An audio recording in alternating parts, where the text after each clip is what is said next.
গঙ্গা, যমুনা, সরস্বতী নদীর বুক চিরে বয়ে গিয়েছে হুগলি লোকসভা কেন্দ্র। চন্দননগর, চুঁচুড়া, বলাগড়, পান্ডুয়া, সপ্তগ্রাম, ধনিয়াখালী এবং সিঙ্গুর বিধানসভা কেন্দ্র নিয়ে হুগলি লোকসভা কেন্দ্র এক বৈচিত্র্যময় ইতিহাস রয়েছে। তার কারণ 1957 সালের পর থেকে টানা 5 দশক বামেদের দখলে ছিল এই হুগলি লোকসভা কেন্দ্র। 2009-এ পালাবদল, ঘাসফুল ফুটল হুগলিতে, কিন্তু 10 বছর পর 2019-এ যে ঝড় উঠল তাতে হুগলি লোকসভা কেন্দ্রের দখল নিল বিজেপি। 2024 লোকসভা নির্বাচনের আগে হুগলির এই নদীর জল কোন দিকে বইছে, মানুষের মন কোন দিকে গড়াচ্ছে তা জানতেই হুগলি লোকসভা কেন্দ্রে ক্যামেরায় জ্যাকি সিং এর সঙ্গে আমি অভিক বসু আজ পাবলিক পালস নিউজে।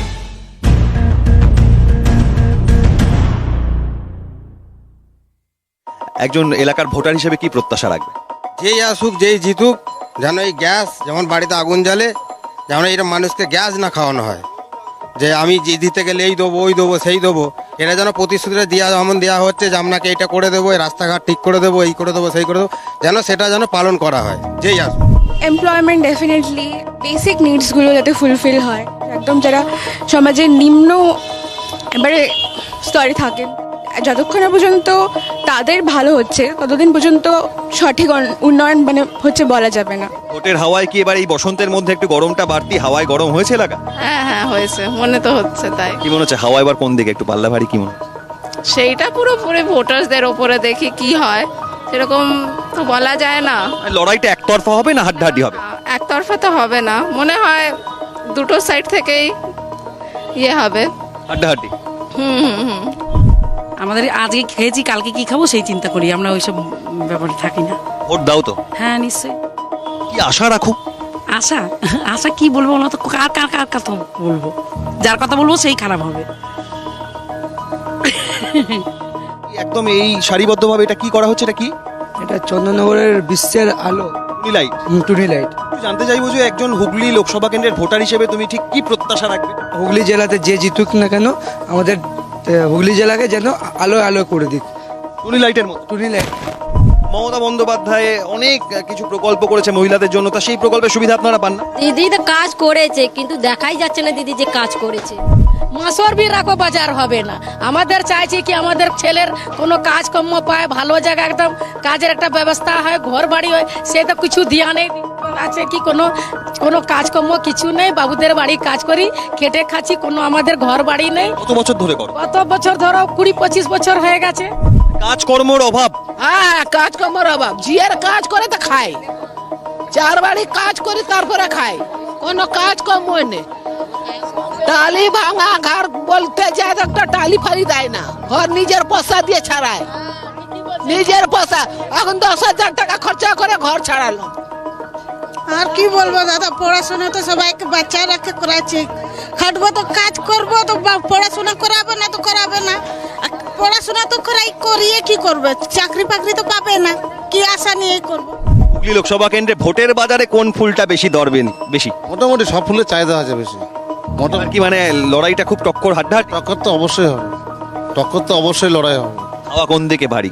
হাওয়া মোটামুটি কি বলুন তো দেখি, এদিকেও বলছে 100-400 ভোটে বেশি জিতবো, অসিত মজুমদার আমাদের বলছে, আর এদিকে যে তোমার বিজেপি রত্নাদের নাক বলছে আমরা বিপুল ভোটে জিতবো।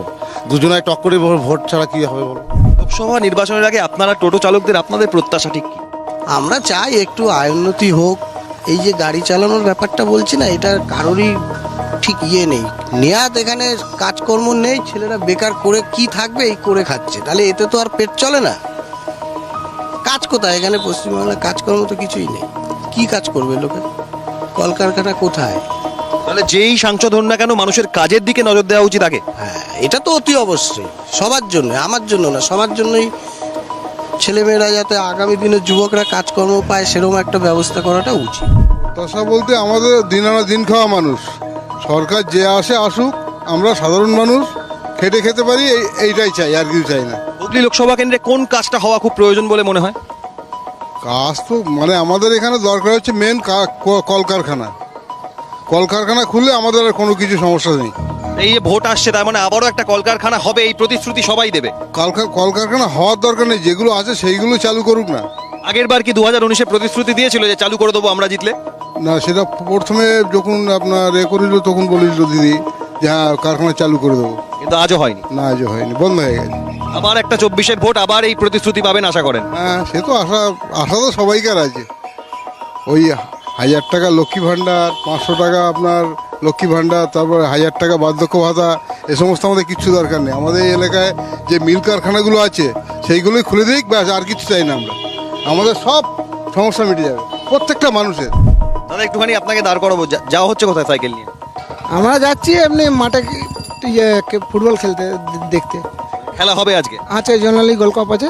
খেলা হবে? হ্যাঁ খেলা হবে। খেলা হবে বলতে কি এমনি ফুটবল খেলা হবে। খেলা হবে বললেই কি এখন ভোটের খেলা নয়? খেলা হবে বললেই কি এখন রাজনৈতিক কথা মনে হয়? ভোটের খেলাটা এরকম হবে, লোকসভা ভোট তো আমরা চাই সেন্ট্রালে মোদি থাকুক, কারণ উনি খুবই ভালো কাজ করছে। বাংলায় যেরকম দিদিমণি আছে বিধানসভায় ঠিকই আছে, লেকিন সেন্ট্রালে মোদি থাকুক। কেন কেন কেন? এই কারণে বলছি, মোদি যা মানে উন্নতি করেছে, যা মানে গরিব মানুষদের হেল্প করেছে, বহুত হেল্প করেছে, এখনও করছেন।